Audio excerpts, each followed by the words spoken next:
কান্না করলে কোলে নিব না, যাও। তাহলে কান্না করছো কেন?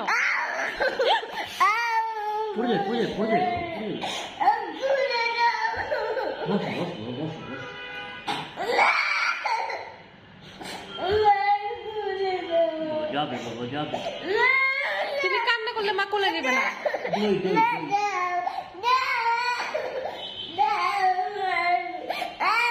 মা তো বলছে কান্না করলে নিবে। কান্না থামাও বাবা, কান্না থামাও। কান্না না করলে নিবে, মা বলেছে না। মা তো ভালো বাবা। আমার কোলে এসে বাসায় যাবো করো কেন? বাসায় একটু পরে যাবো বলেছি না? এত বাসায় যাবো বললে কোলে নেবো না। কোথায় যাবা? কোথায় যাবা?